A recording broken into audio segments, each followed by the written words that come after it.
A lot of people talk about love at first sight. With Italian taxes, I might use a different version of that, hate at first sight. If you're an expert living in Italy or planning to move here, why not? One topic you cannot overlook is the wealth tax, a very crucial main component of the Italian tax system that impacts anyone with assets in Italy and abroad. What is the wealth tax? Well, the wealth tax is referred to the Italian imposta sul patrimonio, property tax on financial assets. And of course, it applies to assets held domestically and internationally by individuals who qualify as an Italian resident. So broadly speaking, it includes the Ivie, that stands for Imposta sul valore degli immobili all'estero. It is a tax on the real estate located outside of Italy, and Ivafe, Imposta sul valore delle attività finanziarie detenute all'estero. That basically it's a tax on financial assets held abroad. And these taxes are in addition to starting income taxes, okay? Don't forget about this, and are estimated based on the value of these assets, generally speaking, between January 1st and December 31st. Let's recap. Who's considered a tax resident in Italy? Well, under the Italian laws, you're considered a tax resident if you meet, sometimes a couple of following conditions, like you're registered in a municipality for more than 6 months, you transfer your center of interest, family business, economic activity for more than 6 months to Italy, or basically you maintain a residence in Italy on the broad definition of that. So 183 days is just one way for you to become one. Even when you qualify as a tax resident, your worldwide assets become subject to the Italian wealth tax. The Ivie, the wealth tax on foreign real estate, applies to individuals owning properties abroad. And the tax rate to date is 1.06% of the property value. It could be the cadastral value, the market value, or whatever is applicable, as determined by the foreign jurisdiction.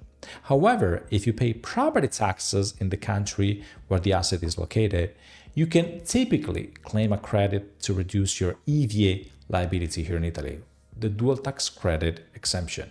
Of course, the country of origin and Italy must have signed a dual taxation agreement in the previous years.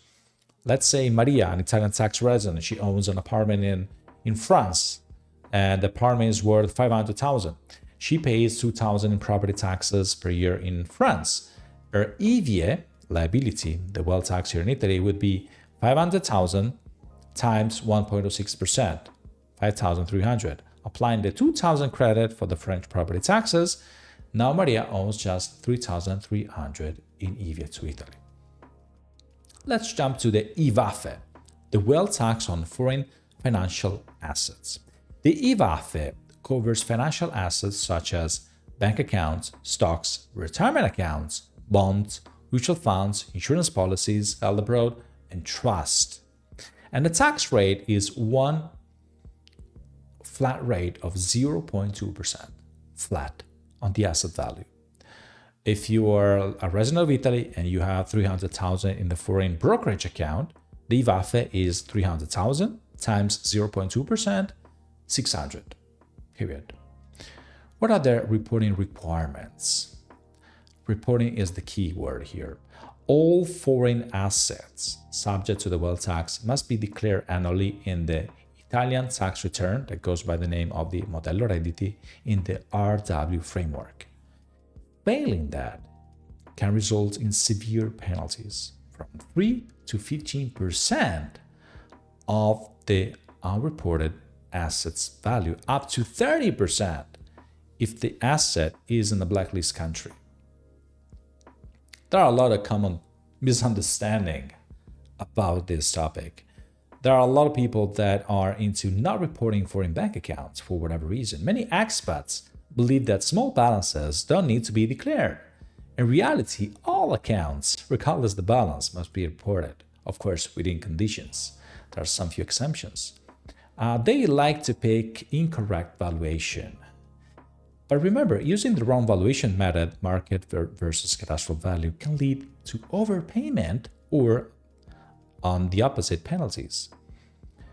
What about overlooking tax credits? Failing to claim foreign tax credit results is not necessarily high liabilities. Take advantage of rules if they're on your side. All that said, why a professional? Why taking care about this topic with a professional could be so important? Well, the rules surrounding Italian wealth tax in particular are very complex and often misunderstood. People love to read online very quickly, but navigating tax treaties, claiming credits, and meeting reporting deadlines require really expertise attention to details. And moreover, the penalties for non-compliance are severe and can escalate quickly if errors are made year by year. A very quick question for you. Is your wealth tax compliant? With so much at stake, can you afford to handle your Italian taxes alone? It's all about balance, goals, risks, and gains. If hiring someone, a studiorigo, a commercialista, or anyone in the tax matter sounds like a waste of your money, I guess you should try to watch this video again.